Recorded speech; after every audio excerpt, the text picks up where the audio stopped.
I know my microphone is off. Stop telling me. I'm just making noise, trying to figure something out.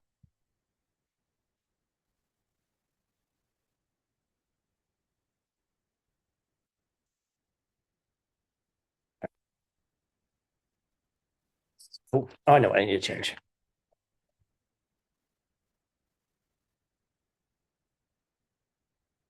That's better.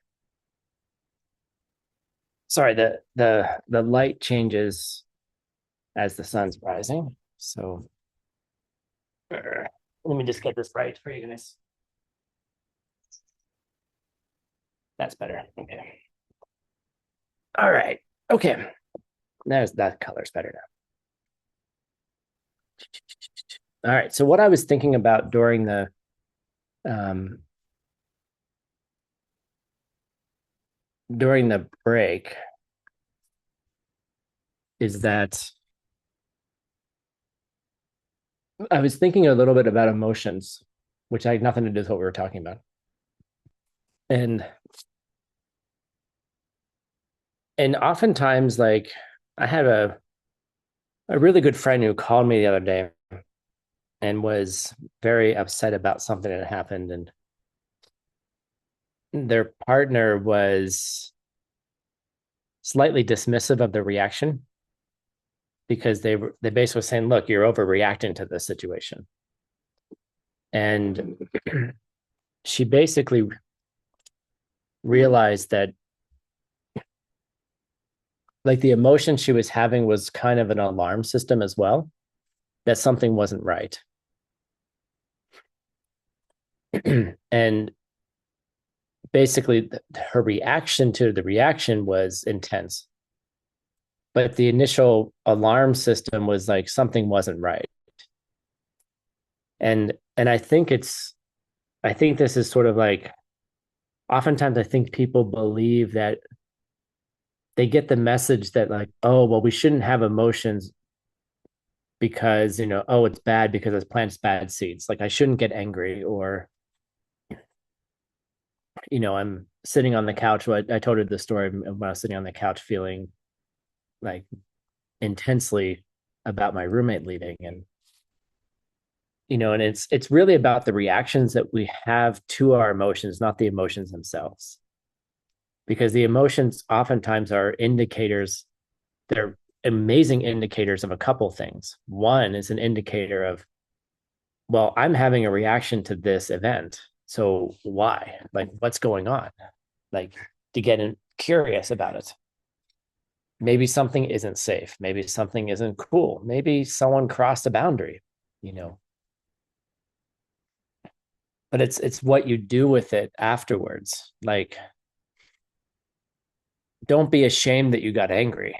Like, guess what? You got angry because you got angry at someone last week, right? Like, you yelled at someone last week, like you can think about why, but the point is that you're having the experience, and maybe the more productive movement is to say, okay, how do I navigate what's arising for me?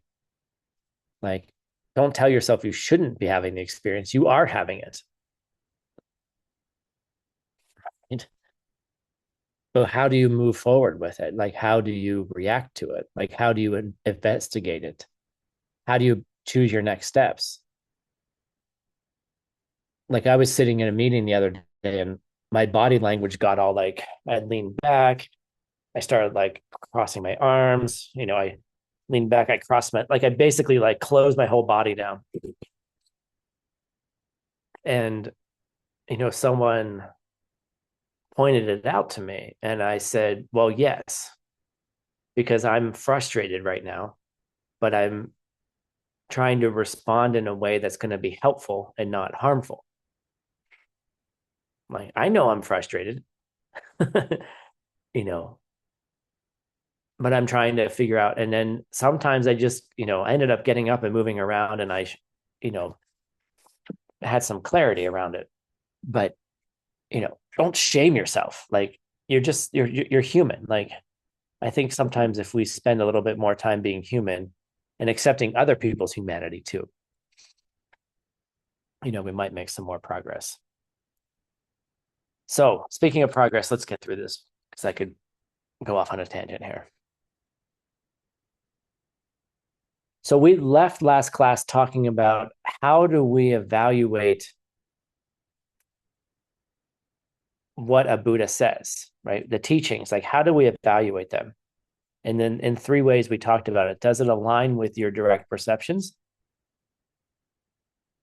Can you prove it or disprove it with airtight reasoning?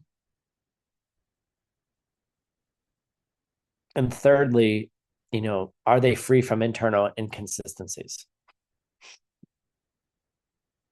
Now comes the question of, all right, by the way, we are going to get to the point of like, why is this class called The Proof of Future Lives? Okay.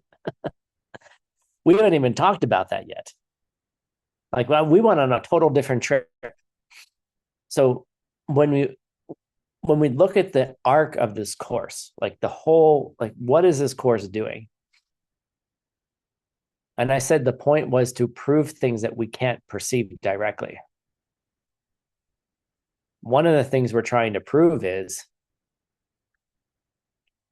do I go, like when I die, what happens to me? This is a big question everyone has. Every normal human being will have this question at some time in their life. Where did I come from and where am I going? And there's all different types of answers. All different types of answers. But where are those? Where are we going? And we can't perceive it directly.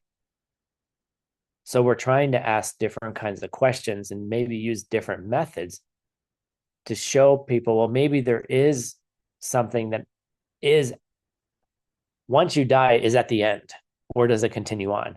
And if it continues on, how does it continue on? And if it does continue on, how do I make sure that where I go is a good place?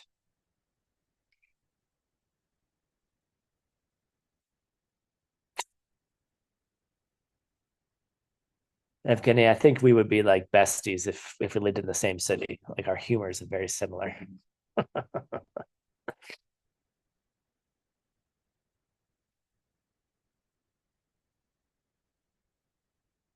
But how can I make sure where I'm going is going to be a good place? Like, will I have the right causes and conditions in places? And will I have the right causes and conditions to have a good place to go to? Or am I just going to throw a realm that's full of more suffering? So there's many levels we're operating on in this course. And when you teach this course, you have to be sensitive to all of those things. Like different people are going to be motivated by different things. But if I can prove to you or give you at least less doubt that there will be a future you after this life, you might start having a little bit of fear about the things you're doing right now and motivate you to to actions that'll create a good result versus actions that'll create a negative result.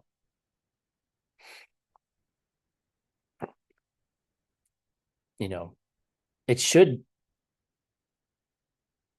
scare you a little bit, I would say. Like, well, what if I don't get reborn as a human? What if I get reborn as, any kind of other being that doesn't have a good enough life? Like hell realm beings, you don't want to go back there. And if you've ever had some kind of direct experience of that, you don't want to go back there. So we're trying to get us to a place where we can, in our mind, we can say, look, I'm going somewhere else. How is that going to affect what I do today? Just on the basic level for myself, I don't want any of that anymore. And then, then you build up through the levels. Of course, we move through different things like I don't want that, you know, I don't want that for other people. And then you start becoming a bodhisattva and things like that. But it's a high motivation to just not want to be reborn there yourself. And so part of this course is setting us up for that motivation. Like real renunciation could come from understanding that you came from somewhere and you're going somewhere. And where do you want to go? So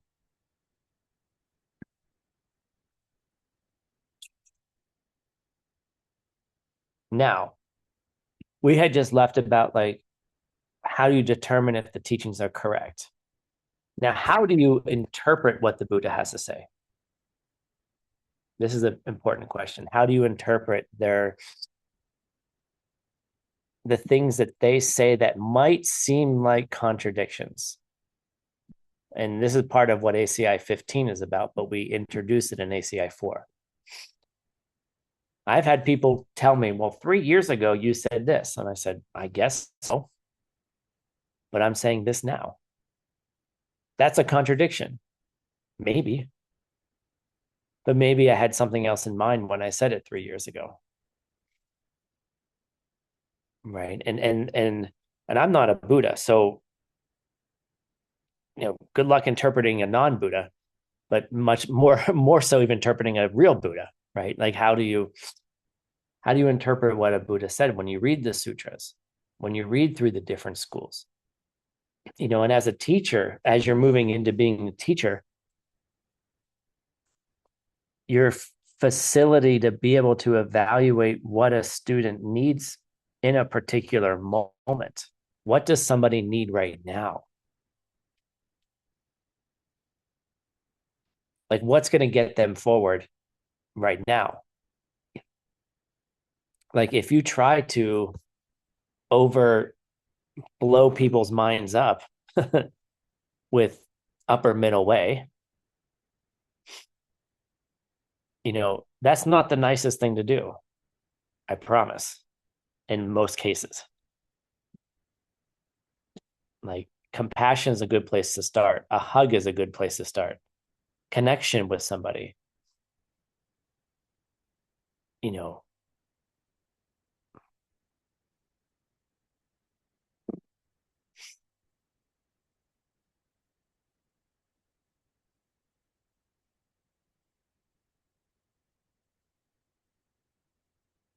And so how do you evaluate what they need? And that's the whole thing here. It's like not only are you as a practitioner evaluating what a Buddha says to you, like, but you're also trying to evaluate what's the best thing for other people as well. So there's this constant like, what are my seeds saying? Like, what world is appearing to me right now? What does this person need? How do you build trust? How do you build, you know, if you are a teacher, how do you build that trust so that someone will actually listen to you? And it's the most frustrating thing when someone doesn't listen to you. Like I tell you this a million times and you don't listen. So I'll tell you a million and one times. And you just keep moving. You try to find different ways. Some students are more obstinate than others. I wonder why I have to see that. You know, Sarah giggles when I say that. So how do we interpret? So there's three ways to look at interpreting the Buddha. Like, what does this picture mean? I forget. Hold on. Oh, yeah. The Buddha had something else in mind when they said something. It was not literal. Okay. Right. And this is what this picture means. Like, oftentimes, what looks like anger might be love. Like, sometimes people get angry at others because they love them. or because they want some kind of reaction, different, they want something that they're not getting or they're expecting to get. But sometimes the Buddha says things that aren't literal. It might mean something else. The classic story, that comes from the scriptures is the teacher who asks their students to go rob a bank. They don't say a bank, but it's the same idea. Like, oh, we need money. So you're all my students, right? Yes. Okay. Then we need money to do this good Dharma project. Yes. So I want you guys to go and rob that bank so we can do this. So two of the three students leave, but like, oh yes, Lama, Lama, and they go and to rob the bank. And one student is still sitting there. And the teacher looks at him and says, what are you doing? And he goes, I don't think you meant what you said. And the Lama's like, I'm your teacher. Do what I say. And he says, respectfully, all the teachings you've given to us, this doesn't seem like something that you would ask us to do. Doesn't seem like you would ask us to rob a bank. That's like you said no stealing, and now you're asking us to steal. So respectfully, I decline. So the other two students come back and they throw all the money down and they're all proud. Right? Look, we did what you want, Lama. And then the Lama says, I only have one real student.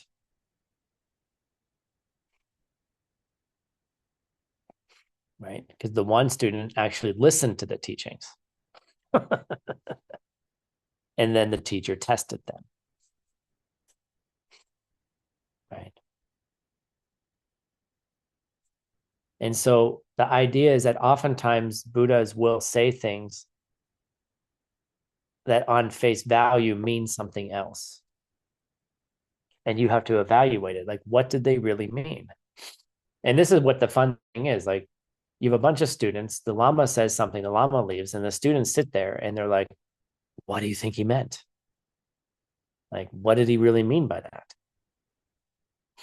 And then everyone tries to decide what the teacher meant. And everyone might hear something different too. So the first thing is to never, anything you hear, you have to be like, okay, well, does this align with what I've been taught? Or am I missing something? Like, maybe what I thought you have to like also be careful, because maybe something that I thought was true before is not true anymore. Right. When you're in the monastery, like you learn you learn about the perfection of wisdom for 12 years, which is lower middle way. And then all of a sudden they say, oh, oops, just kidding. And then they throw higher middle way at the students after 12 years. So what they thought was true is not true. Right. And I can imagine a group of students being like, oh my God, our teacher's been lying to us. Or the other students like, oh my God, this new system is not the truth. The other one was the truth. Right. And now everybody's, fighting with each other. So you have to do a lot of evaluation. Maybe something you heard a while back was true for you then, but what you hear now is truer. Because now you can hear it. Or maybe whether they're actually testing you.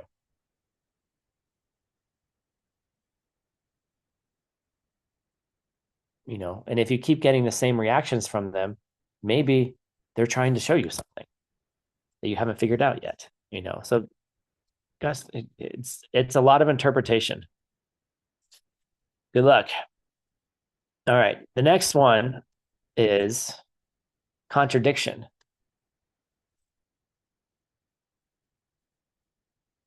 Maybe they're contradicting what we already know is true. Right? Which is kind of like the first one. The first one is like, well, what do you really mean? maybe they said something to contradict it, like something really, I don't know, basic, like students are washing the dishes and they're making too much noise. And so instead of saying, be quiet, you say, hey, will you break some more glasses over there? Which is not actually what you mean, right?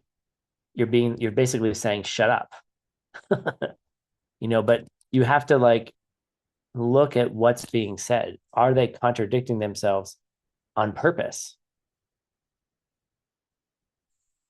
Like, why would the Buddha in the first turning the wheel say everything exists by definition? And in the second turning says nothing exists by definition. And then in the third turning, we'll say, well, some things exist by definition, some things don't. Well, what? It seems like a contradiction. And then you got to figure it out and make that choice for yourself. And why would the Buddha say something contradictory? Probably because reality is coming from your seeds. And if you understand that deeply, you can understand why contradiction can exist and why and how you can hold contradiction. This is a huge thing for an advanced practitioner. How do you hold contradiction? How do you hold two realities in your mind at the same time? And both realities can be valid. And then not to be afflicted about it either. Like, can you get to a point where your mind doesn't get afflicted holding two valid realities? Because if I say something, if I like, argument with your partner, just take it to the kitchen. I said this. No, you said that. They're both valid realities, right? One person heard one thing, two students. Kat and I have seen this. Lama says one thing, the students hear two contradictory things. And then they do two different things. Which one is wrong? Which one is right? Can you hold the pen and the chew toy at the same time? Because that's what a Buddha does. The Buddha looks at an object and sees its infinite potential. Depending on who's looking at it, that object could be anything. I'm just asking you to be basic. Is it a pen or a chew toy? It's both. But if you're really a Buddha, it's a pen, a chew toy, and a million other things at the same time. And they're all valid and correct for the person looking at it. So if a Buddha, say a teacher, is giving instructions about something, they might know that that one object they're talking about, there's 40 people in the room who are seeing 40 different things, potentially. And so they're going to say something that's going to help all 40 people. And of course, all 40 people are going to hear something different. So that's why, exactly, that's why you can't judge other people. You see. Right? Are they arrows or flowers or diamonds or cow patties? Right? They could be all of them. So don't just start with two things. We start with two things, pen, chew toy. Now make it a billion things. Good luck. Or maybe they say something because there's a compelling need to say something. Like, here's one of my first AI pictures. This is like years ago. This is how bad, I mean, it's so much better now.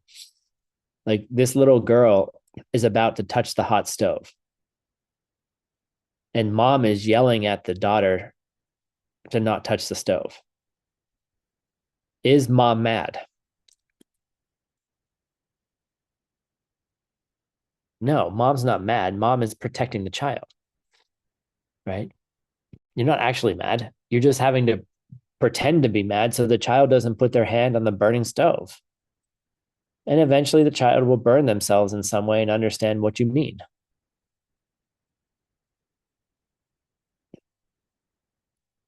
But sometimes the teacher will appear to be angry or do something in a certain way because there's a need to do it to protect you. And then you'll realize years later that it was actually love, and you'll probably cry about it, which I do all the time. They realize what they were doing for me. So, um, maybe there was some need, and you may not be able to see it right away.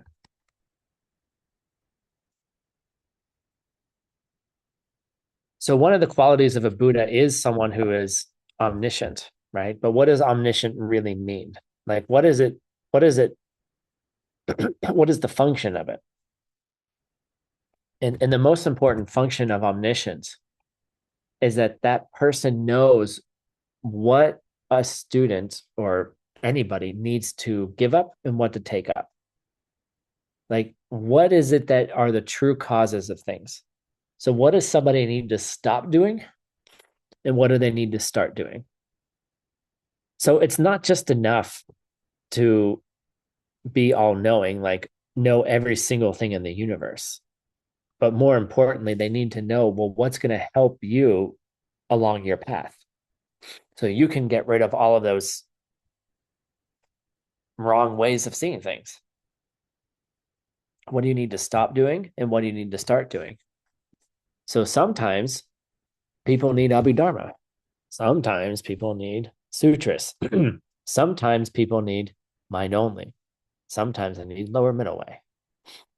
Sometimes they need a hug, which is all five. That's a good t-shirt. What's all five schools? A hug. Who said that? $100. Not, and I didn't say that.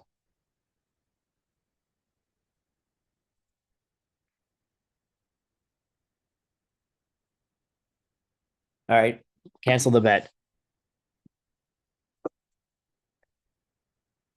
Generosity creates wealth. Ethics create, what did ethics create?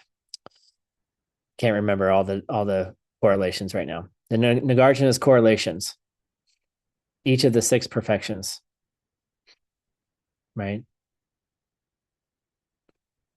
And then he says after what they all give you, and then love accomplishes it all.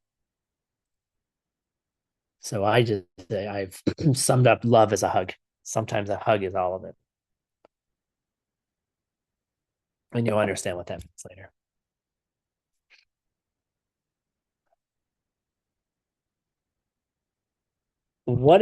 So another question, what is the primary thing that allows us to believe a Buddha? Like, what is it that when the Buddha starts talking and teaching,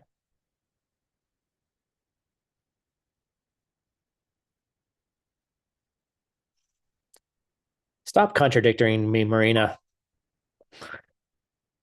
This is your problem.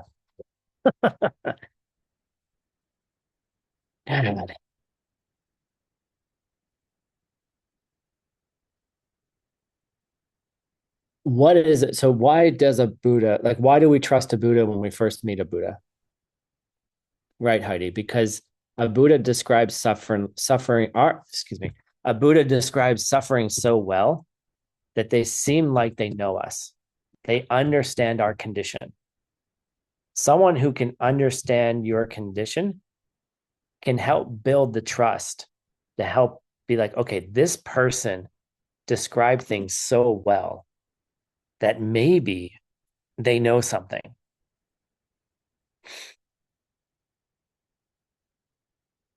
Maybe I should listen to them. Maybe they figured it out. And then the Buddha gives you all these other ways to think about things, right? Well, how do you interpret? Okay, yeah, a Buddha talks about our suffering. Now I'm going to teach you how to evaluate what I say. So then you can figure out how to get out of suffering.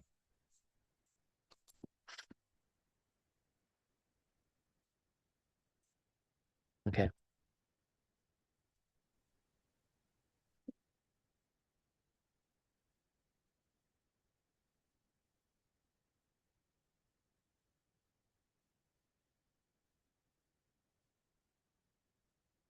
Hold on a second here.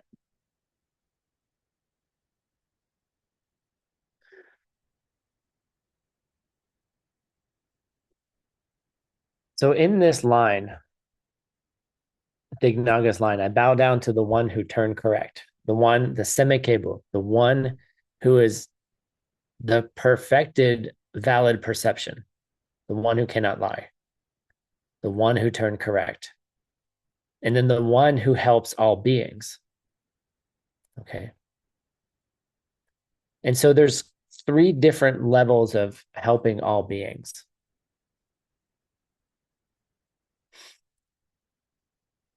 And so there's like three levels of compassion. And so what are those levels of compassion?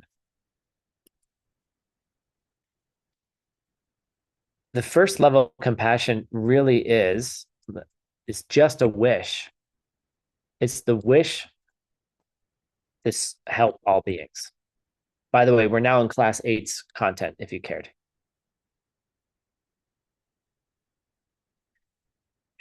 Hold on just a second. I'm getting up the second PowerPoint here.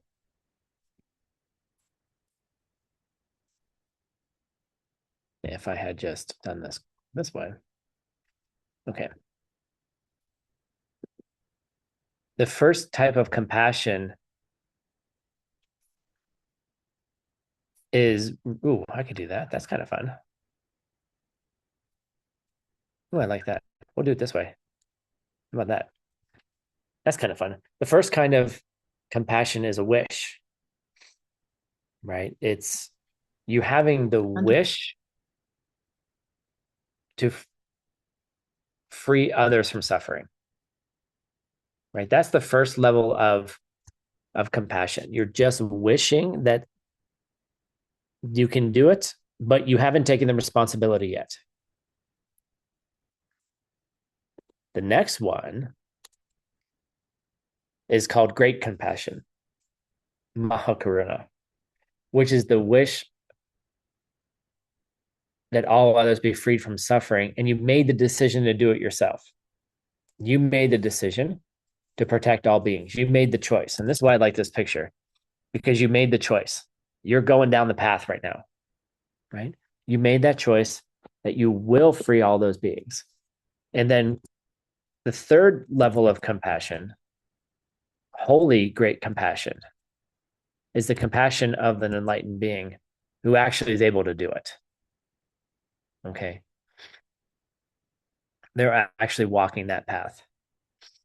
So the space between you making the choice to do it and trying to do it and actually being able to do it is the difference between great compassion and holy great compassion. And then you have to think about what happens if you have the holy great compassion attitude in your mind and you're not enlightened yet. And I think that's a great thing to think about. Can you have that attitude in your mind? That holy great compassionate attitude that I am helping all beings. And if you're not yet enlightened. And what happens when you have that attitude? What happens to your actions, your motivation, the power of the seeds that you're planting when you do it? Now I just want to take a step back and not suggest that you don't take care of you and yourself, because you are also one of those living beings. Some of you don't sleep enough. Some of you don't eat well enough. Some of you work too hard. Some of you don't rest. Okay. You have to take care of your body and you have to put boundaries on things. Your teacher will give you too much work to do. You will take on more work than they asked you to do. It is a common affliction in our group because we want to help others. But you're not helpful to others if you yourself are sick. And it doesn't, and understand that helping all living beings doesn't mean running around the world and not sleeping either. What it means is take care of the beings that are nearby. If you have a family, take care of your family well. That can be the highest, holiest practice there is. Raising children. You don't have to go traveling around the world. You got three little rugrats who are challenging you on every single moment of your life. Mommy, mommy, mommy, mommy, mommy, shut up. Do you hear how annoying that is? I yelled at my cat yesterday. She was screaming at me and I screamed back. And she was like, and I said, yeah, that's how annoying it is. you know, but it's like, okay, well, why do I hear that as screaming and not acts of love? She's just asking for food. But you see, like you have this capacity, you have a capacity to become a deeply spiritual person and have deep realizations serving your children, your parents. You don't have to go, you know, you don't have to go running around the world. Like Ken Rinpoche, Lobsang Tarchen, Geshe-la, he he had very few primary students. He had two, Art Engel and Geshe Michael Roach. Originally, it was just Michael. Okay. He really taught very few people. But the impact that Geshe Michael has had and the impact that Art Engel has had is tremendous. So one teacher taught really, he had lots of students, but those are the two biggest students that have stuck around, even after he transformed, right? And passed on to his next life. You see, so maybe just teaching one person is all you need. He was a high teacher. He did teach lots of students, but he had like primarily two. You see, why are we talking about this? Yeah. Oh, holy great compassion. Having that in your mind when you're not yet a Buddha, and how that might change your view. Don't take our word for it. God. Evgeny, do you want to be on part of our marketing team? Alona, hire him. He's making great memes for our this is great.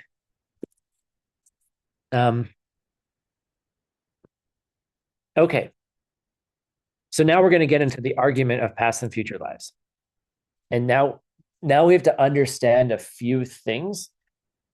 So we're going to summarize very, very quickly. And in 50 minutes, I'm going to try to prove to you that you will have a future life. Great. You ready?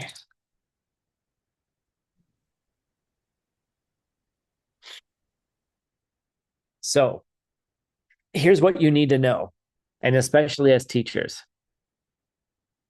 There's only three compassions: compassion, great compassion, and holy great compassion in this list. So I probably said five. Maybe you heard me say five. There's only three in that list. Um, so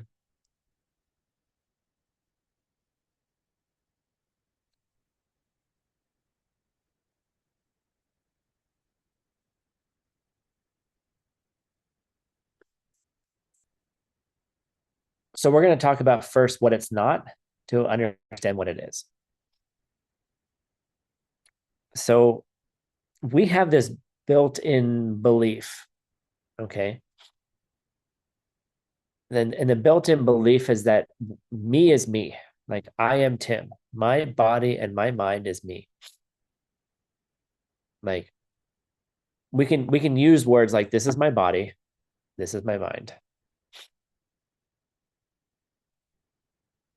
But we kind of see them as one and the same. Like we don't really separate them out really functionally. So when we say me, we like put it all together into like the component parts that make me me are like my body and my mind. Those are the things that make me. And so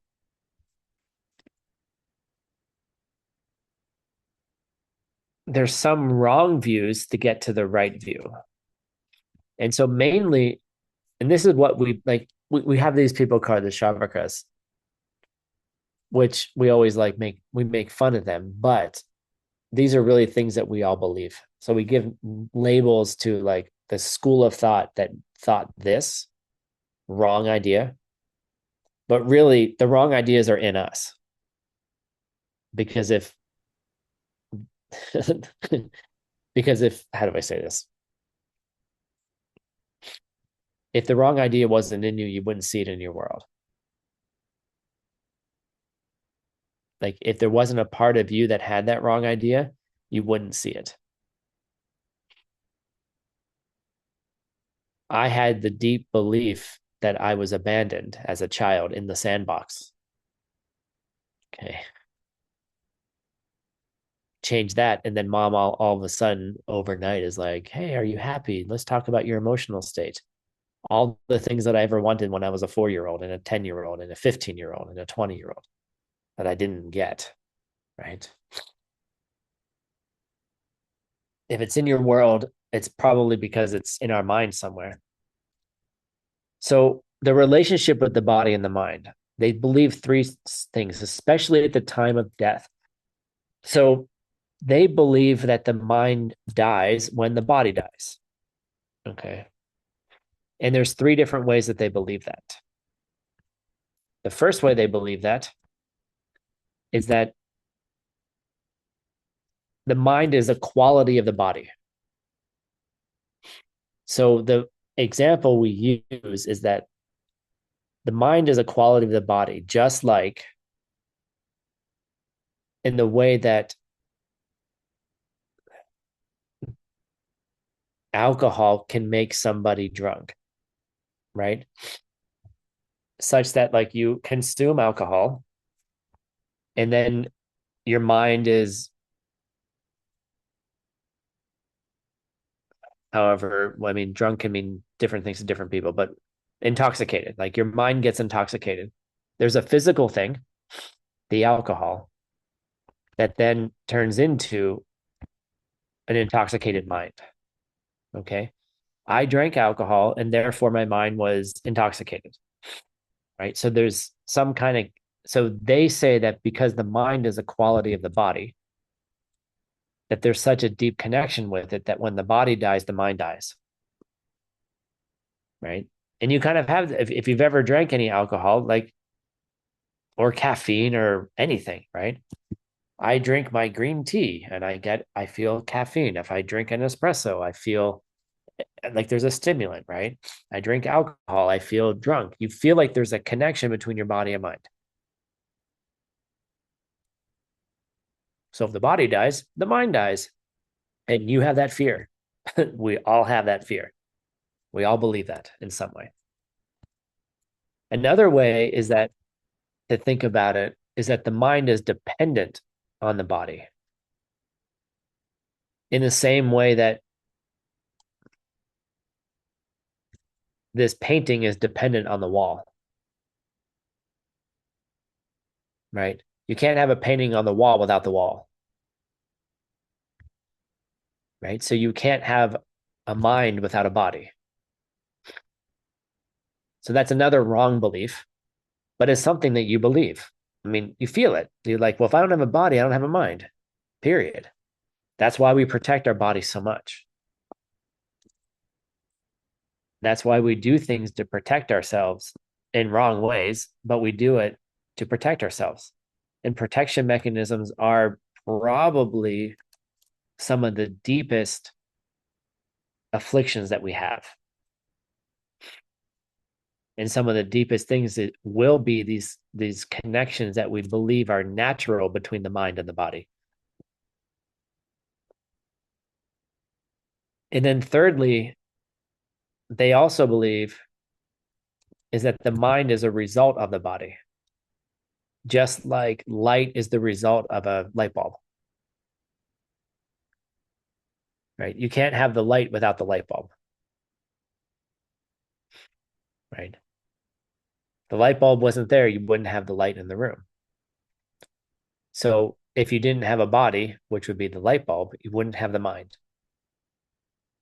So, and those are the three particular ways that the Travakas believe that the mind and the body are interlinked or interwoven with each other. Okay. So that's step one. Okay. As teachers. All right. This is step one. You got to show everybody. And if you take ACI 4 entirely, you get to spend more time with this. But you show everyone that these are the things that we believe. We believe that our mind and body are connected in these ways. That whatever you do to the body happens to the mind. You drink alcohol, you get intoxicated. You drink espresso, you get, I don't know, it's a stimulant. You wake up, right? You know, you think that the mind depends upon the body, like a painting on a wall, or that without the body wouldn't have the mind, like a light bulb and light, you see. So, like, and if you meditate on each of these things, you'll probably see that you believe this. You act that way. And it seems to be that way. Like, when somebody's grumpy, I'm like, I'm like, when someone's angry, I'm like, all right, let's stop. Are you tired? Do you need a little nappy nap? Are you lonely? Do you need some connection? Are you hungry? Do you need a little snack? Right?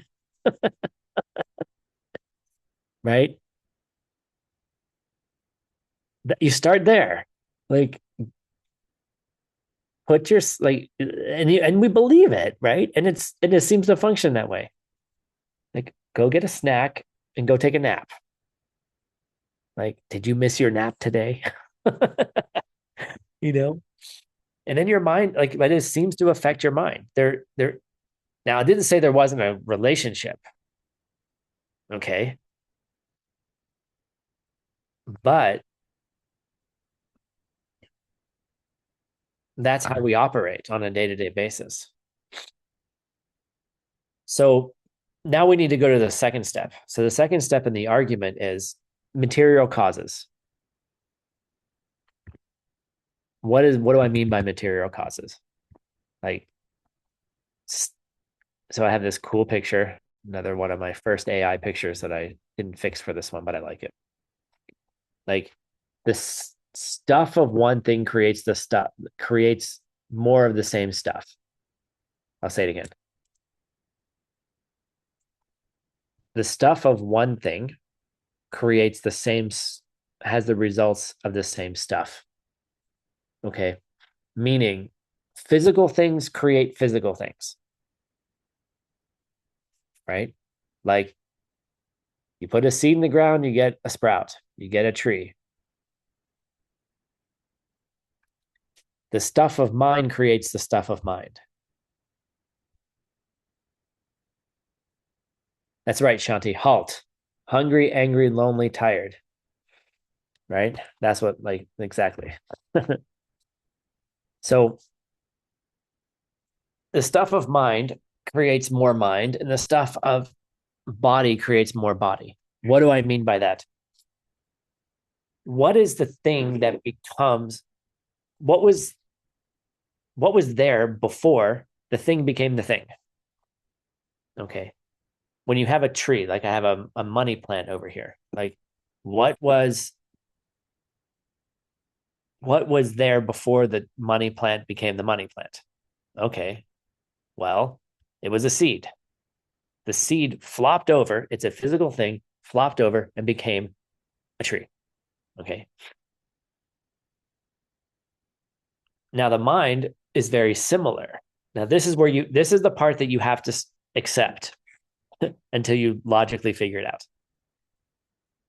The stuff of mind, clear, ineffable mind. I'm not talking about your brain. I'm not talking about the gray matter. I'm not talking about your cerebellum. I'm not talking about your amygdala. I'm not talking about, you know, your vagus nerve. Okay. I'm not talking about any of that. Like, we're talking about the mind.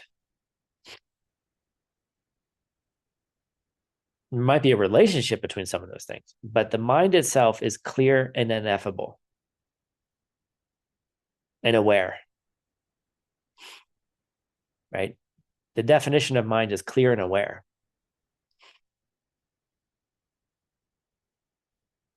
And Maria asked a very good question. ¿Dónde está la mente ubicada en nosotros? Where is it? Where is the mind in ourselves? Go find it. Meditation. Go find it, right? Because your mind has a capacity to be anywhere. Okay, what do you mean by that, Tim? Well, can you imagine yourself as the 4-year-old in the sandbox crying and peeing his pants?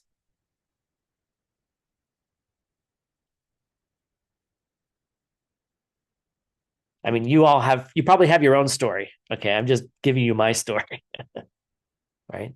Can you see what's in your refrigerator right now?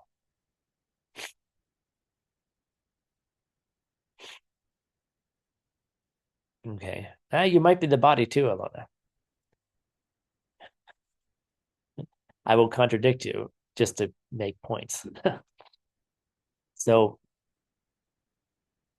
you have to question yourself, well, where is the mind? So look, like you go into meditation, start looking for your mind. Is my mind in my amygdala? Is my mind in my heart? Is my mind in my left index finger? Is my mind in my, I don't know, my fingernail? Like, where is it? If I cut off my fingernail, do I lose my mind? Well, no. What if I cut off my finger? Well, I can still think. How much of my body do I need to cut off before I don't have my mind anymore?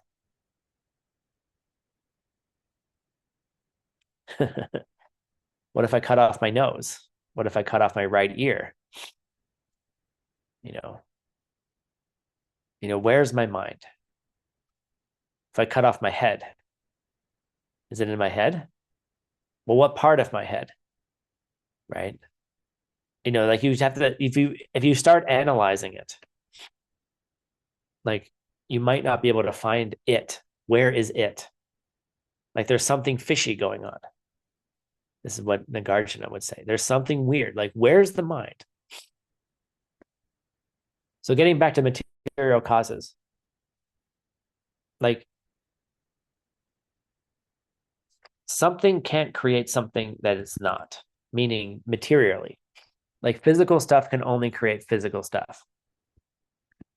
Mind can only create mind. So look, I'm going to go through all these arguments, but this is the key point that you have to learn. At first, you may not accept it, but this is the key point right here. The proof of past and future lives is this point right here. Mind creates mind, physical stuff creates physical stuff. And if you think that the physical part is the foundation, it's so dependent. If you think the physical body creates the mind, then your mind stops when your body dies and there won't be a you later. And then you can't become a Buddha. You might as well just give up.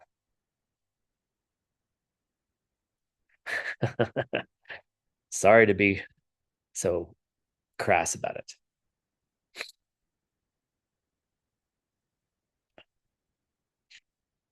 But this is the hinge of the argument. And then you have to think about it. So then there's a whole bunch of arguments about why physical matter cannot be the cause for the mind.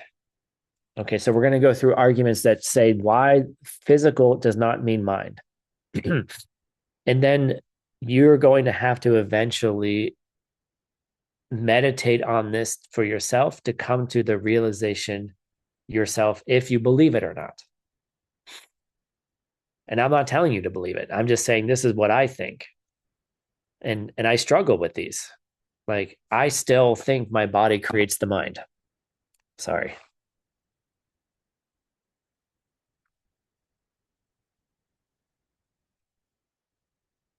I act that way. So the first argument is at the time of your birth, why isn't the cause physical matter?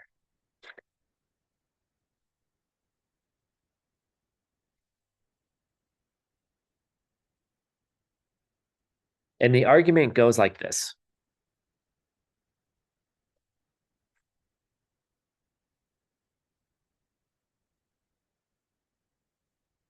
All physical matter is involved with your sense powers.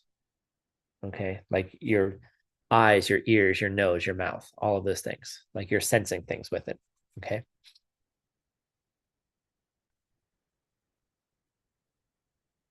So if they were related, then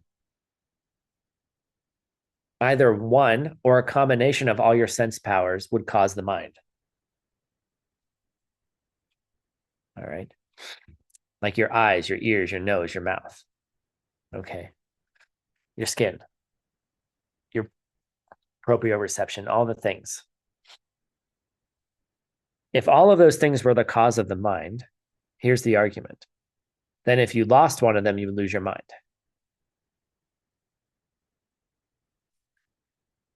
I'll say it again. If your sense powers were the cause of your as physicalness, your eyes, your ears, your nose, your mouth, your skin, if they were the cause of the mind, if any of them were absent, then you wouldn't have a mind. What does that mean?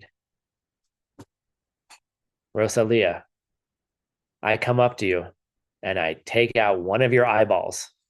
Bloop, get a spoon. Right? I take one of Rosalia's eyes out. Right? Then all of a sudden, Rosalia's mind just poof vanishes.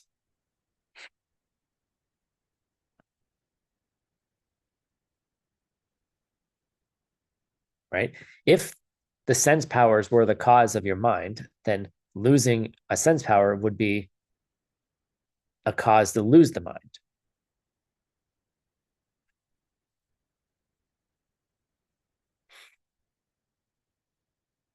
Then you say, okay, well, actually, it's only part. I mean, you can keep going the arguments over and over again. You can kind of keep getting down the further and further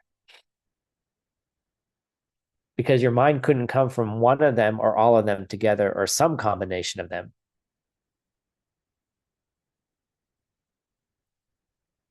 You would just if you lost your hearing, you lose your mind. If you lost your skin, you would lose your mind.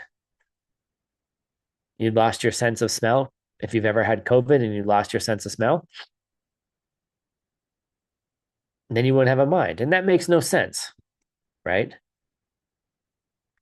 And additionally, okay, let's pretend they do cause the mind. All right. Then logically, this is a fun one.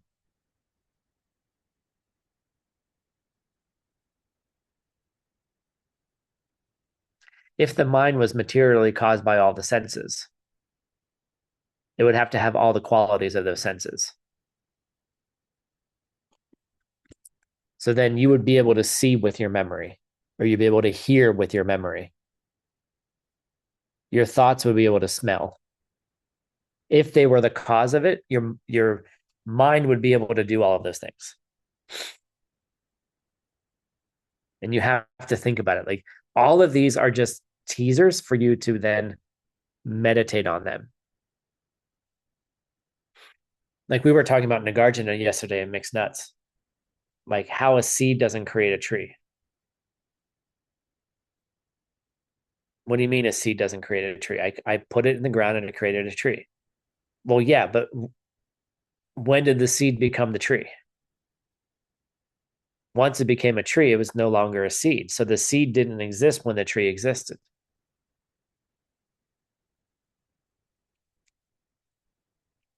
So the logic of it is if the seed isn't there when the tree isn't there, then the seed wasn't the cause for the tree. So then pizza is the cause for trees.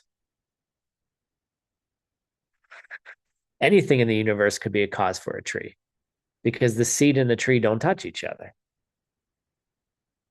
You can't have a seed and a tree at the same time because then they're not the same. They're not the same thing, right? Nagarjuna goes, wait, something's not right.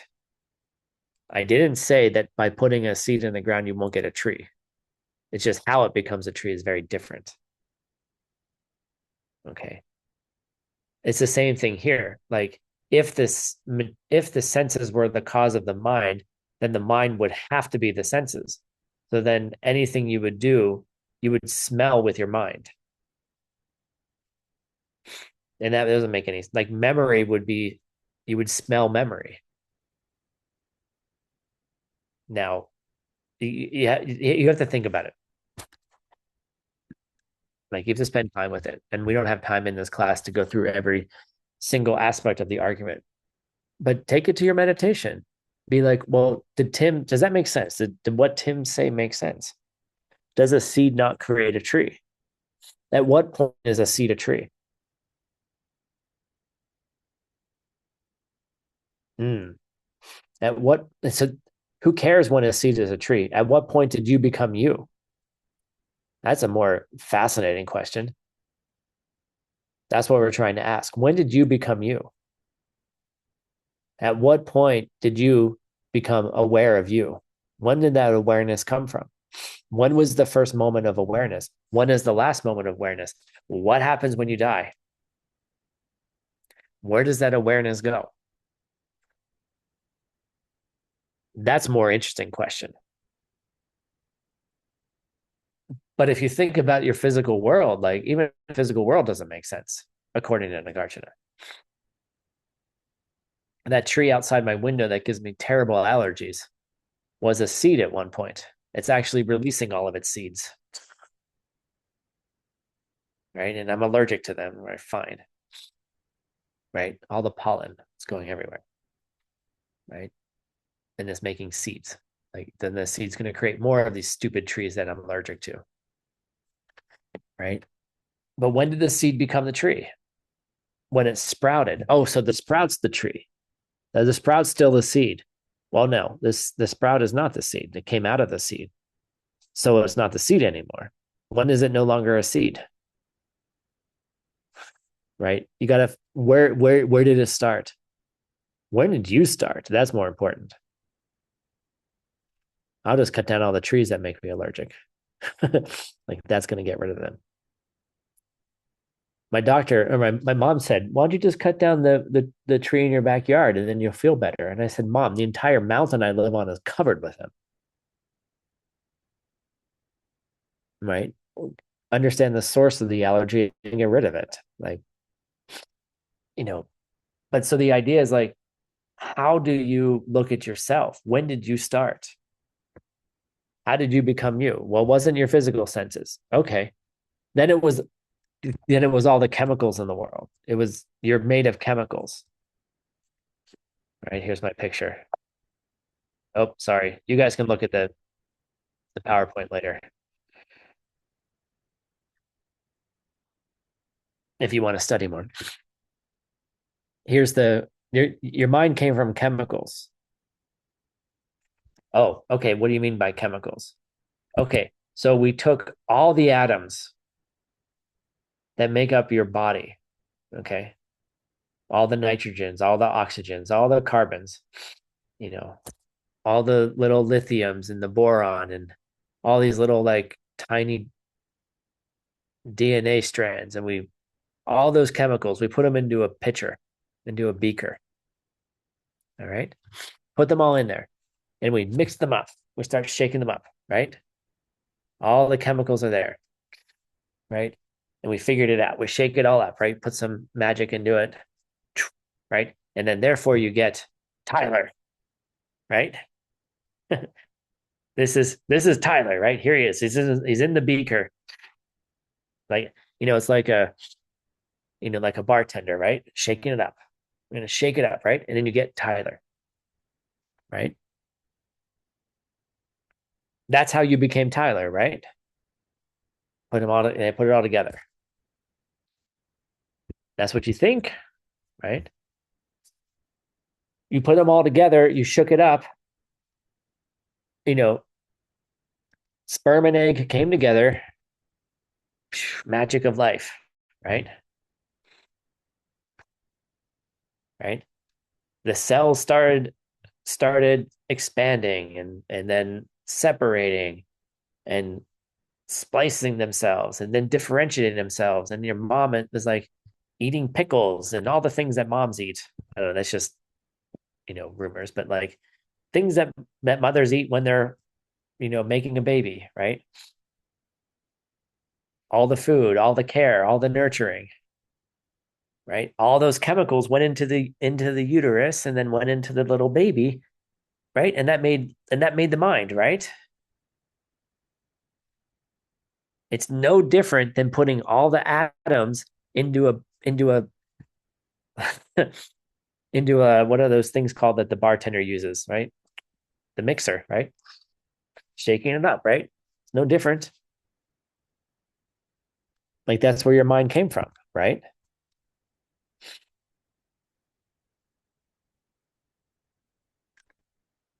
And the argument goes that if you took out the chemicals, then you wouldn't have the mind. If you took out any single one of them, you wouldn't have the mind. You're missing one carbon atom, therefore you don't have Tyler, therefore you don't have Jackie, right?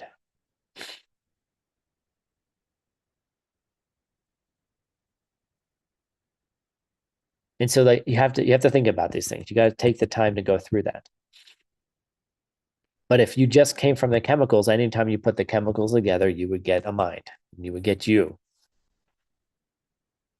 We would get Veronica, and then we get Tyler, and then what's the difference between Veronica and Tyler chemically? Oh, it's just the order of the chemicals in the DNA. Oh, okay. So that's what makes Veronica, and that's what makes Tyler. Same chemicals. Okay, shook them up a little differently. Veronica got two over here. Tyler got two over here, and that's what made the differences. But over here, I was like, oops, I took one carbon out, therefore we don't have Veronica anymore. What? It's the same argument of cutting off Veronica's arm.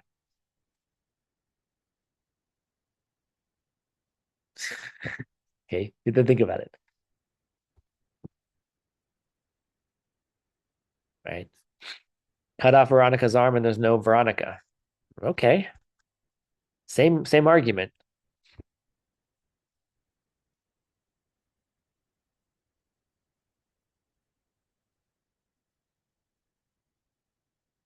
Now it gets even more interesting.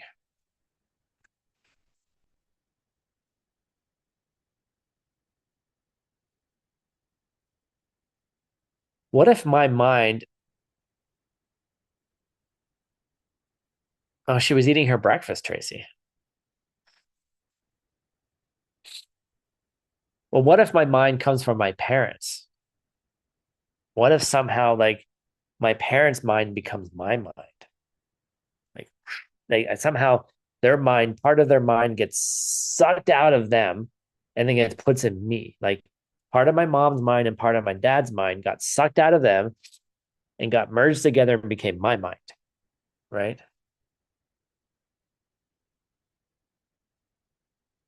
If that were the case, then your mind and your parents' mind would be equal. How many children are just like their parents?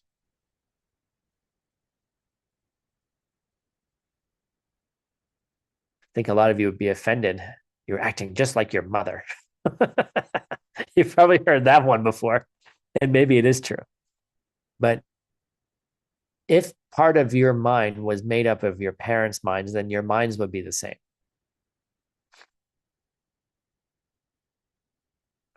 You would, and then you have to think about how they would be the same. And if only some children are like their parents, and then it's not the cause. Just like aspirin is not the cause to take away a headache. Because if aspirin were the cause of take away a headache, then all headaches would go away when you took aspirin. So if only some children are like their parents, then the mind of the parent can't be part of the mind of the child.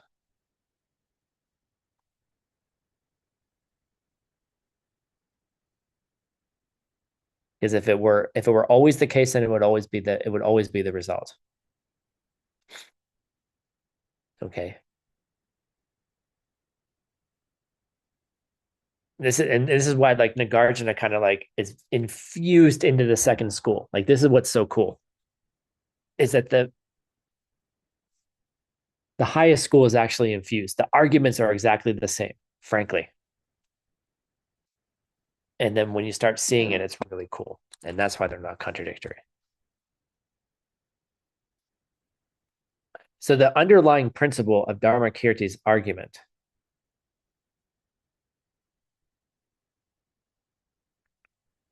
is that all caused things come from something of a similar type, and which came before. Okay. So all caused things, including your mind, which is caused, has to come from something similar before. So your body has to come from something similar before, which is the chemicals in your body, right? Shake them up, fine. And then your mind has to come from something before. That was something of mind. Well, what caused your mind? A previous, so the argument goes the previous instant of your mind. Mind is clear and aware. So what caused your mind? What was the cause of your mind of yesterday? No, don't do that.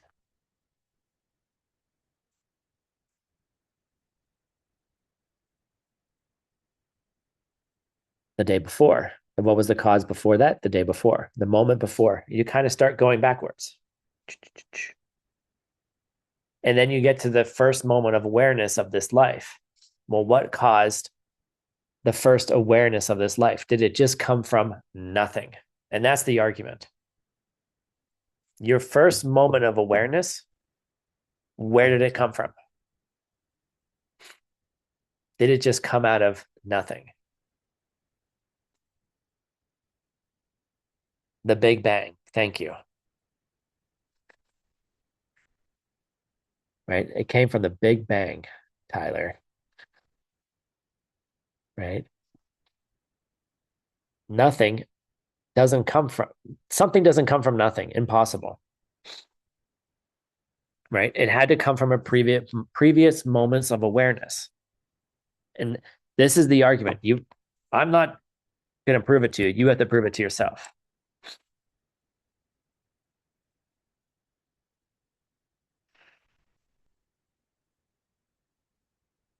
But if mind and body are different, although there is a relationship between the two,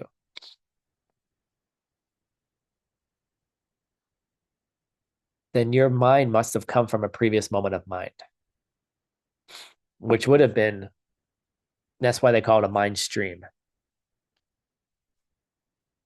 And so then the question is, how does it move? How did it, that previous moment of mind before this life, that then moved into this moment of mind, how did it move from one to the other? Like what moved it?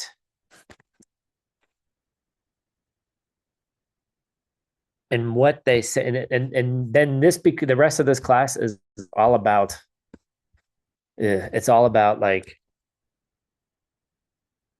understanding the desire that we have in our mind, the desire that operates. So what happens is that there's a particular emotion, there's a particular desire within the mind at the moment of death. And that's this particular desire, we could call it negative emotion. No, don't go with my tea.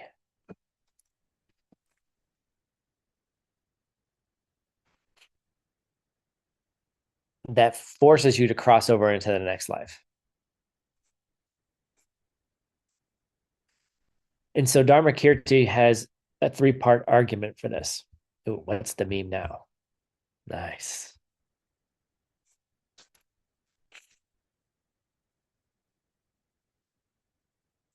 And it's a particular attachment, Heidi, and we'll get that to a second. So here's the argument. So consider the mind of a normal person. And we have to say normal person because we're not talking about Buddhas and we're not talking about arhats.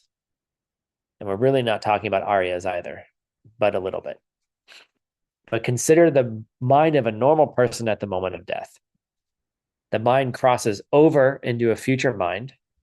Why? Because it possesses desire. So that's his argument. But what does it mean? I'll tell you what it means.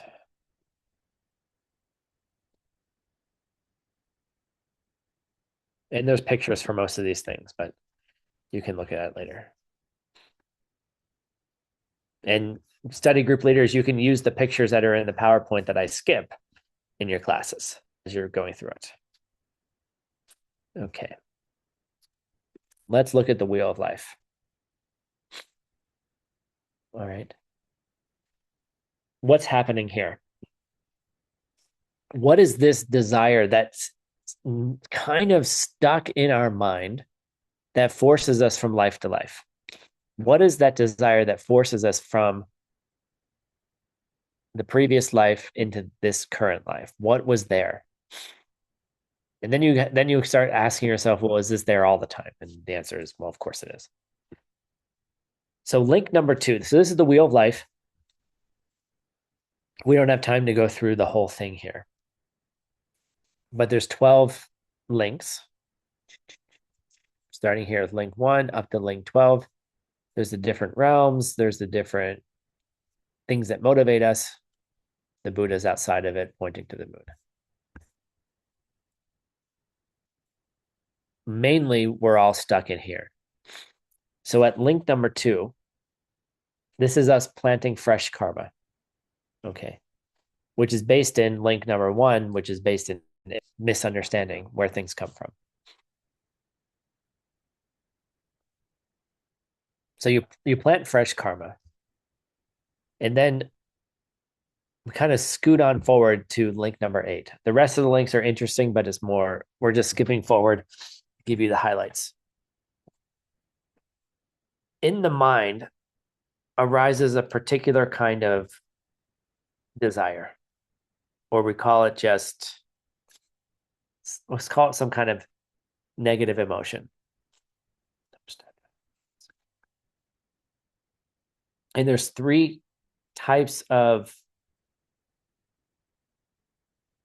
craving, we can call it, or emotion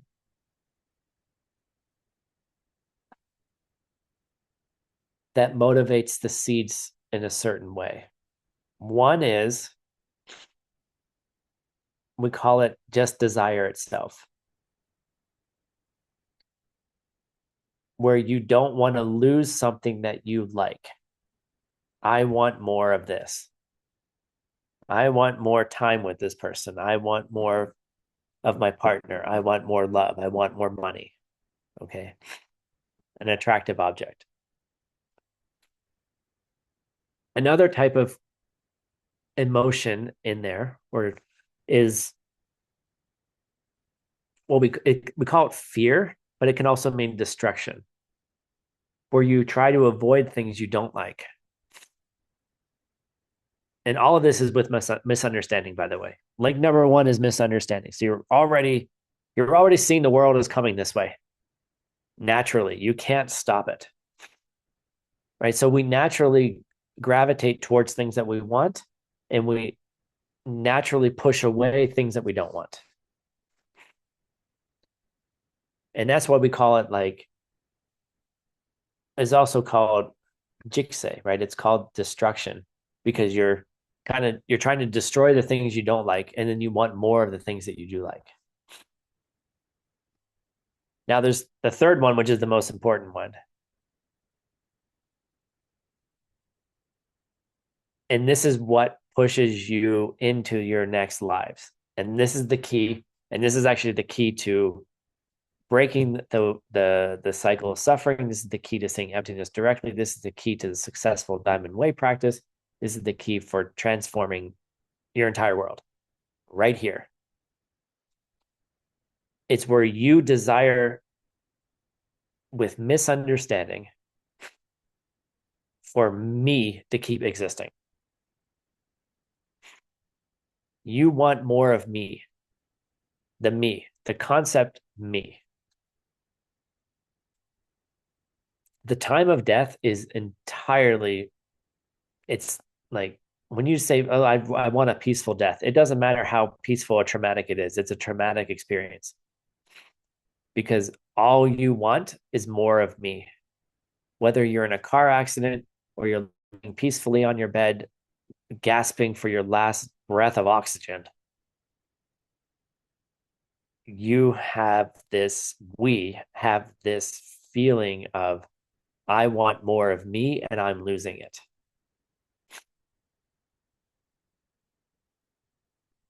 Okay.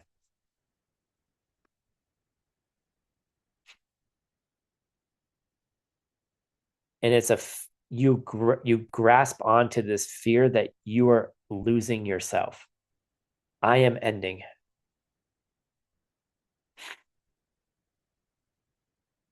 And then that's what pushes you into the next life ignorantly. Okay.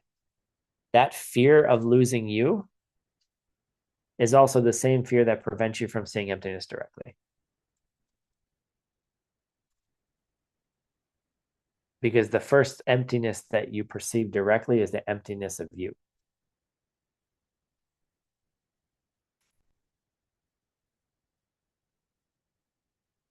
On a simpler level, some of the reasons we stay in the patterns of our behaviors because we're afraid to lose ourselves. It's much simpler to stay in a pattern that we're familiar with than to do something we're unfamiliar with. So our protective self, the me, will hold on for dear life, literally. Right. And so if it's true, if everything I said is true, let's just pretend it's true. That one moment of awareness creates the next moment of awareness.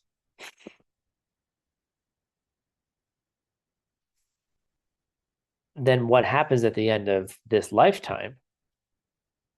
You will be gripped by a fear that you will be losing yourself.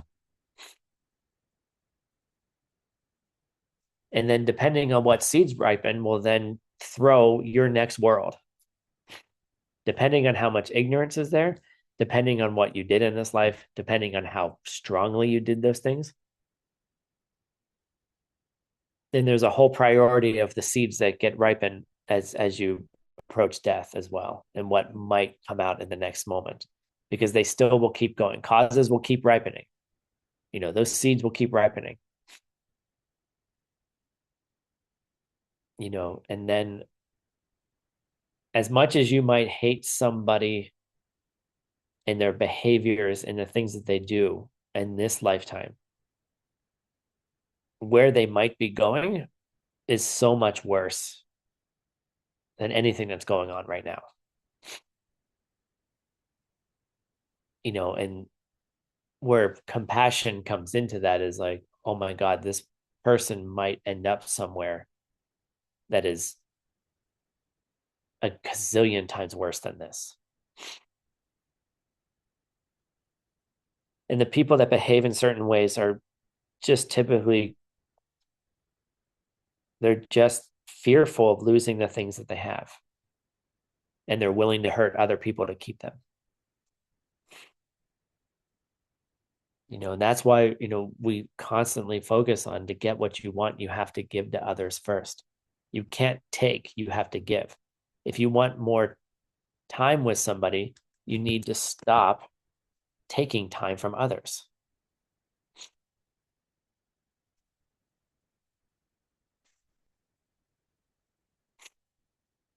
Right.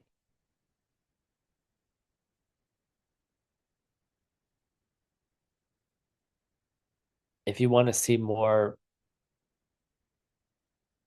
if you want to see a different world, how are you going to transform it? And that's part of your day-to-day actions.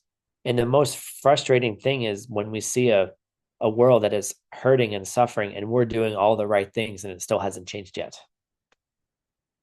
That's the most frustrating part. And I know this frustration. Like, if it hasn't changed yet, when will it change? Um,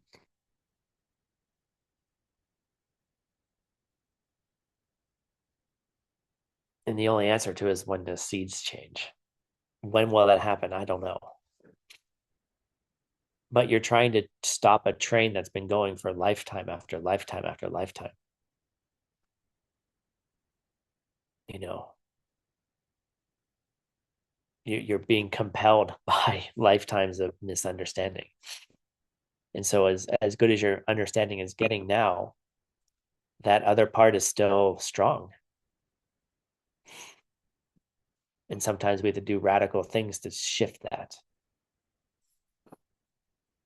We'll talk about this later.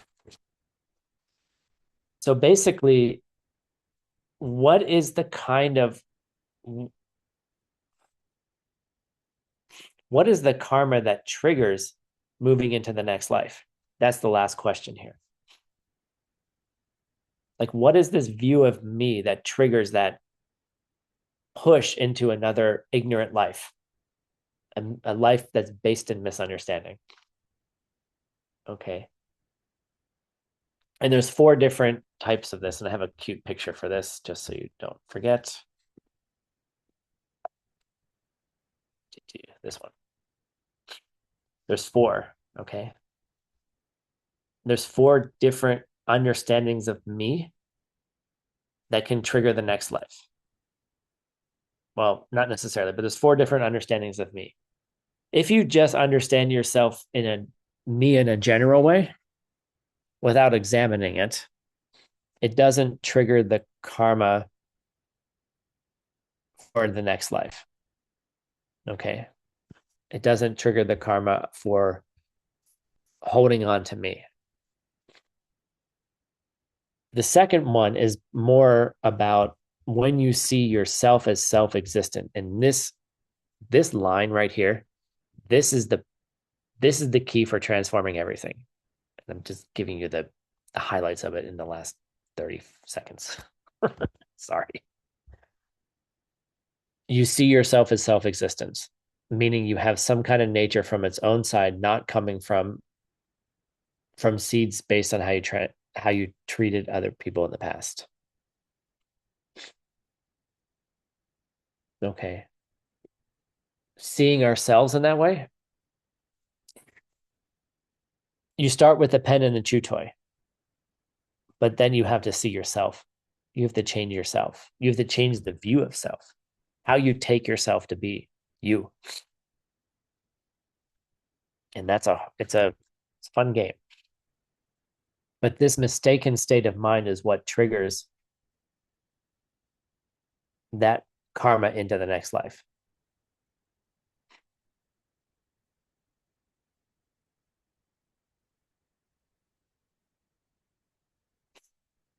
Now, the third view is based on someone who has seen emptiness directly. All right. So the third person, a person who has seen emptiness directly, who's not yet a Buddha, still sees things as self-existent, including themselves, but they don't believe it anymore.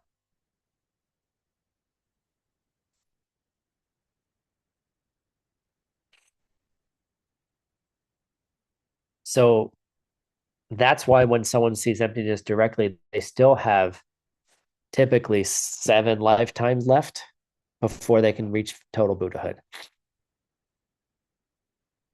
But really, 7 is like nothing compared to zillions. So they still see things self-existently, but they don't believe it. But they still trigger a kind of mortal life in the next life. But they will not have a bad lifetime ever again. They're still going to have suffering. They're still going to have things happen, but they will be taken care of. They won't have any bad rebirths. Let's call it that way.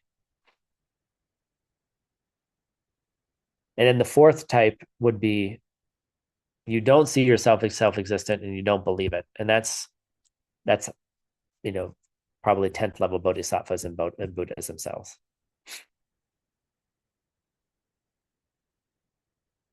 So basically that's all the detail you need for the course. Okay.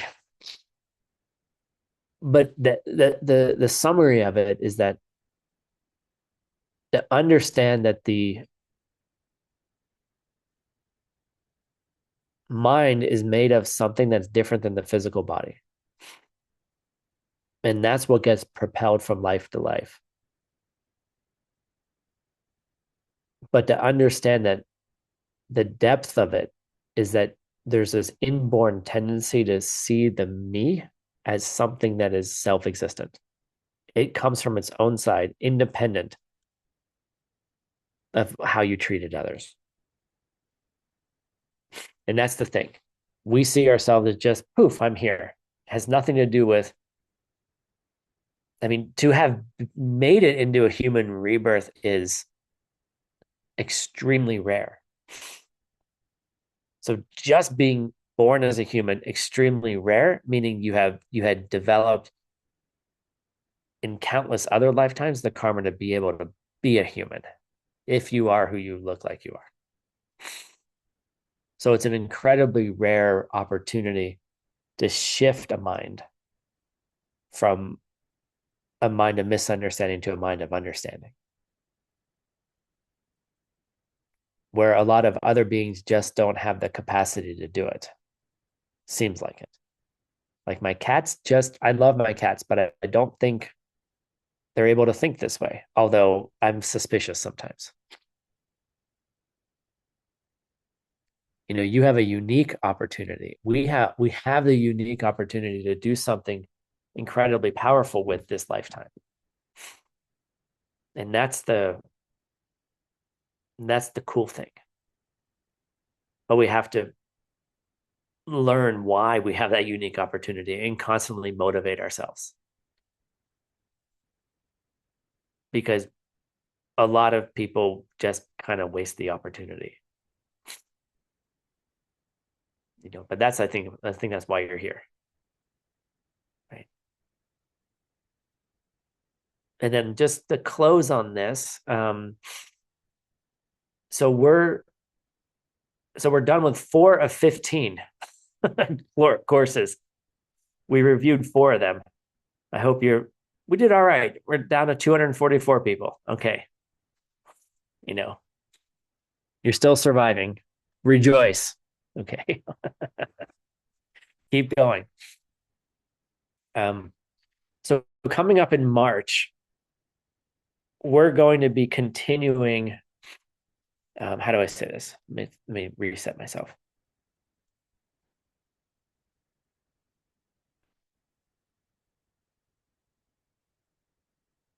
It's not a coincidence, in my humble opinion, that there's so many of you who are going through these courses and that there's this kind of interest in doing something a little bit different than what most normal people are doing in the world. Like, who gets up on a Sunday or stays up late on a Sunday to talk about whether there's past and future lives? Like, seriously. Like, we are. And I'm going to watch the Super Bowl today, too. Thank you very much. I'm going to do both things. I'm going to hang out with friends. Hanging out with friends is important, too. And there's this, and what's happening within 5 houses is that Geshe Michael has also begun to prepare us for a new presentation of the Diamond Way. The courses we're doing right now are preparations for the traditional 18 courses, right? Whether you're, And I'm just teaching you the preparation. Like that doesn't mean that I'm your teacher. I keep saying this and I'll keep saying it over and over again. Like you may have a different teacher, but I'm just teaching you. I'm just teaching. Like I don't have to be your teacher. Following this year, we'll then continue on with Dalam, which is the path to bliss, which is the Lamrim, which is another preparation for Diamond Way. And for those of you that are ready, we'll then move in. If you're interested, we'll move into the traditional 18, well, the traditional 18 Diamond Way courses, 3 of which will start next year, but they're preparation. So if you want all of that traditional detail, we're going to be doing that. And if you feel connected with me, please spend the time, I need to know who you are too, because it's not just a one-way relationship. I have to know who you are too, because there's a connection that happens between teacher and student. I don't have to know you 100% personally, but like there's a relationship. So part of what we're going to do this year is I'm going to make open up opportunities to meet in person. So today or tomorrow, the full 2026 schedule for our organizations are coming out, which then will allow me to schedule all these other things because I have to schedule my time around my teacher's time. So it looks like at the end of April, I'm going to have some kind of event in Malaysia for everybody in Asia. If you would like to come, makes it easy for everyone to come. It's a visa. It's very easy to get to Malaysia. Visas are pretty inexpensive and pretty easy to get for most countries. So we're going to have an event there. And we're going to be actually learning a visualization on the Lam Rim that also includes a visualization of Diamond Way Lam Rim as well in pictures, basically. We're going to talk about all the steps in the path, which is a preparation, of course. And then probably sometime in August, there's going to be an event in Europe for all of you Europeans. And I haven't decided on the content for that yet. And then December, January, we're going to do one in the Americas, probably in Mexico. And we're going to do a Jesonkapa preparation. I could do a short retreat, which is also a preparation for Diamond Way as well. Those teachings will be online. So if you can't make it in person, of course, we'll do it online as well. But I would love, for those of you that feel connected, like I would love us to get together as a community. We're going to try to make them as inexpensive as possible. So they're not going to be 5-star experiences. Okay. It'll be a 5-star experience from a Dharma point of view, in my humble opinion. But we're going to try to find places that are inexpensive. So everyone can make it regardless of, your financial considerations. And if you do need scholarships, we're going to raise money as well for some people if you can't afford everything. And it will be online. That's the first thing. And more importantly is if you want to go through that, great. I'll take you through it. And my teacher is also offering a different version of the Diamond Way. Same teachings, same practices, different presentation. And we will be having the first, like the kind of the empowerment for that in the fall. And it requires preparation. And I highly recommend, if you have an opportunity to study with Geshe Michael, do it. Like, just go. I don't like I will push every single one of you in front of him before you listen to anything I have to say. For me, he's my teacher. And I really believe that every one of you should do that. Even if you do want to do the traditional 18 courses with me or with any other teacher, take the time to go to his presentation. And so in March, banner, please.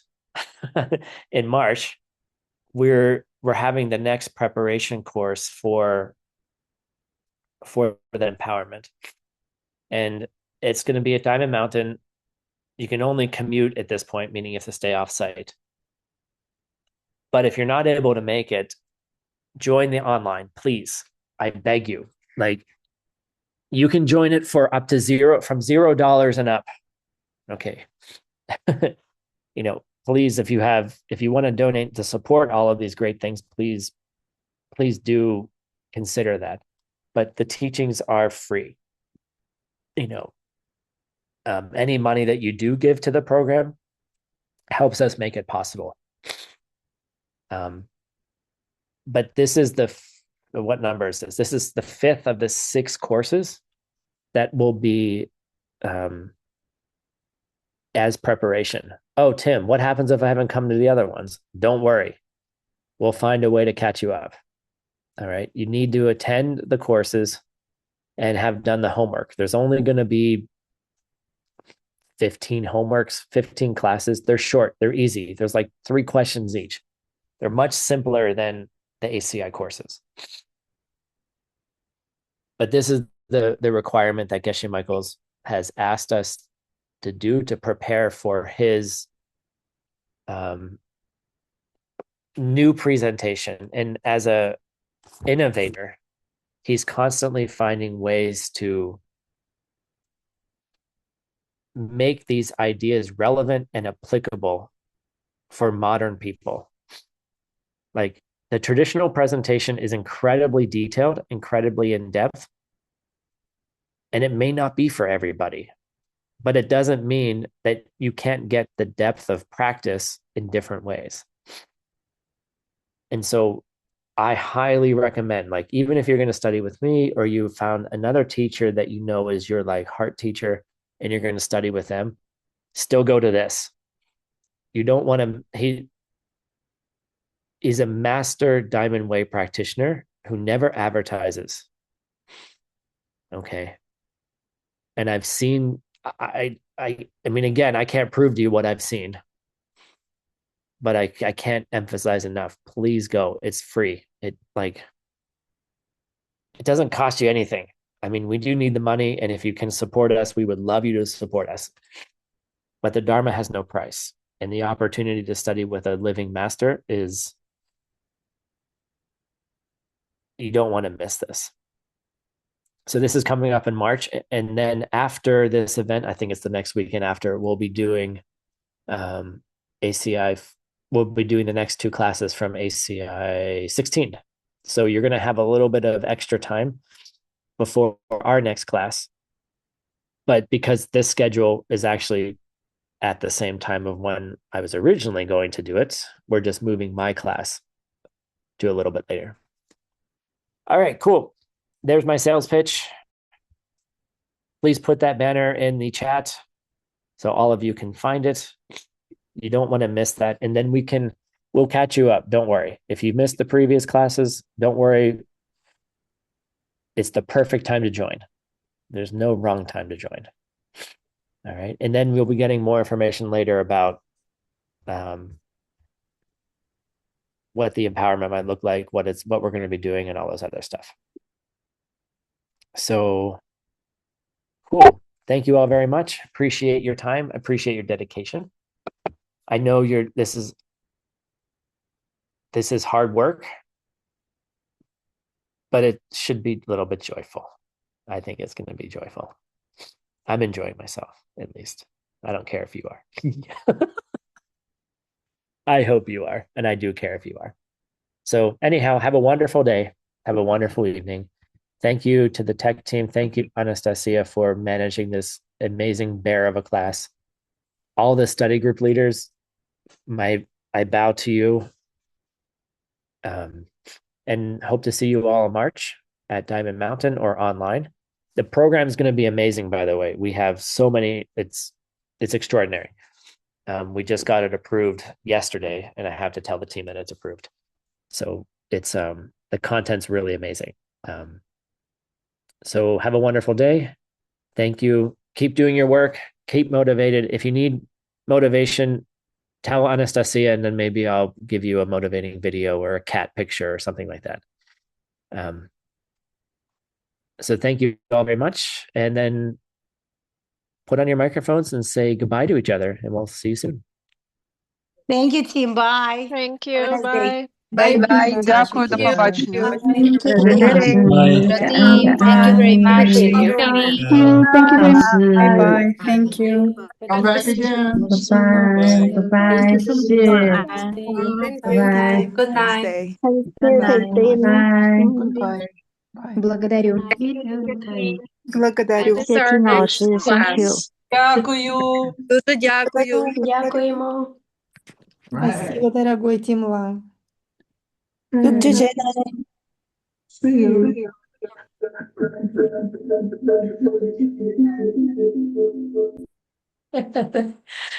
So if we're not having class on March 8th, when is the next one? I don't know. I think it's March 22nd. March 20. 22nd, yes. 22nd? Okay, great. All right. Thank you, Tim. Yeah, and now that the schedule is set, I'll be able to have the rest of the year planned out much better. Oh my gosh, I love planning. Oh, I hate planning. I mean, I love knowing what I'm doing when, having it on my calendar. Yes. Stressful. But yeah. Thank you all very much. Thanks, Tim. See you soon. Thanks for teaching. Gracias, teacher Let's give you guys Tim. a little Por heart. favor, Does it work? quédate. There we go. Bye. All right.